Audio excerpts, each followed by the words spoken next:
how to make a better decision. It's all about finding the intersection. So I was watching a video by Alex Becker, and he's got this interesting philosophy of how he makes his decisions. So he finds 4 points in the future. 1 is happiness and passion. 2 is financial return. 3 is risk versus reward.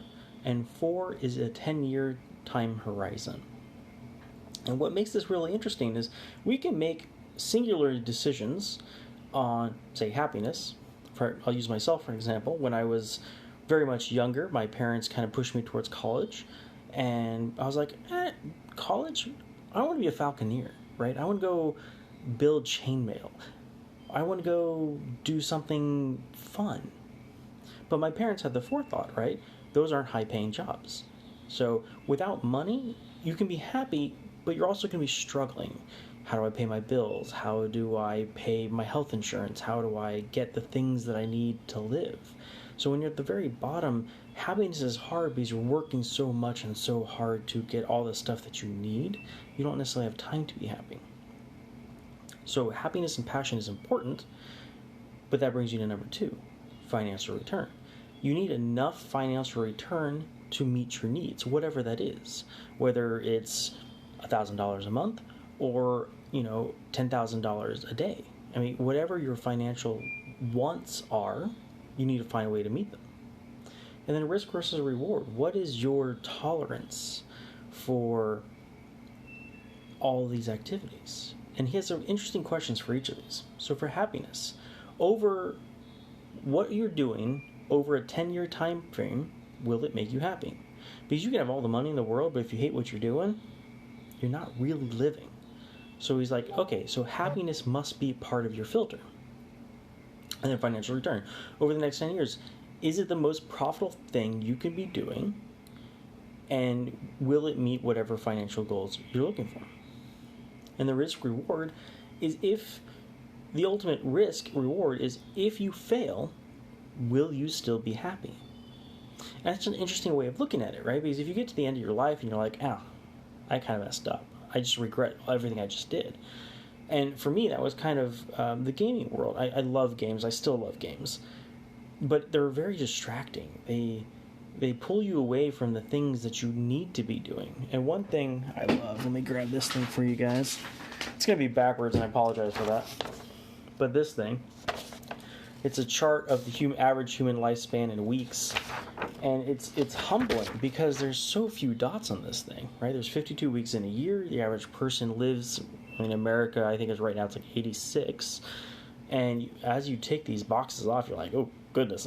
It's like I'm almost 40 now. It's like it's already half over, So you have to look at it. It's like, and you look back, you're like, was that 5 hours of my life spent appropriately?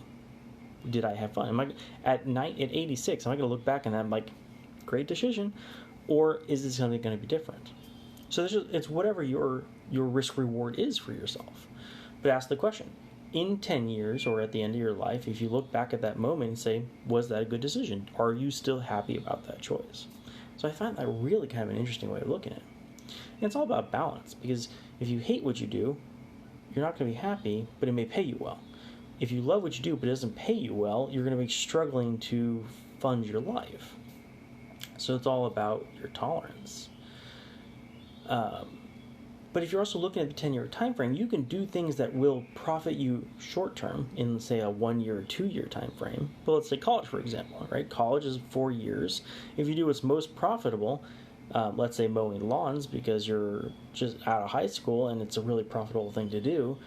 But if you wanted to, or could have became a lawyer, for example, with a very high-paying salary, 4 years of pain, 4 years of debt, 4 years of this, and then you go to law school for another 2 or 3 years, right? That's a lot of work and a lot of money. But if you're making, say, $400,000 at the end of it, was it worth it? Your risk tolerance may say yes, may say no. For me, I went to computer science, ended up having a pretty well-paying job, but if, for instead, let's say, became an entrepreneur at 18, not went to college, came out in that 4 years, if I hustled, maybe I could have been a millionaire already. So there's all these little tweaks you can do. So if you're looking at that 10-year horizon, is it the most profitable thing you can be doing? Are you still going to be happy? Is it going to pay you enough to do whatever lifestyle you're wanting? He makes an example which I thought was kind of interesting. He said if you're looking at a 10-year horizon and you want to start a video game company, if you learn to code, go work for a video game company, get the experience that they offer, do really well at that, and then go and create your video game company yourself. Go launch it.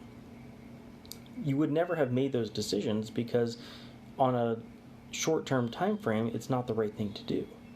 Suffering to go through learning how to code, for example, is going to be very costly. It might not be the happiest thing you can do. But if you look at the 10-year time frame, it is the best thing you can do because you need those skills to go build a video game company. So he says if you can answer all 4 of these questions, you will almost always make the right decision. And I think that's kind of cool. So as a wrap up, happiness and passion, financial return, risk reward, all of that over a 10-year time frame. Hope this kind of gives you a little insight. I'd love to hear your working through the equation. Tell me in the comments below. Otherwise, if you're looking for a little bit of help on how to do this, or maybe you're hitting some resistance in yourself, I'd love to work with you. Maybe we can break through the resistances and meet the happy side of the other equation. Good night, and see you guys later.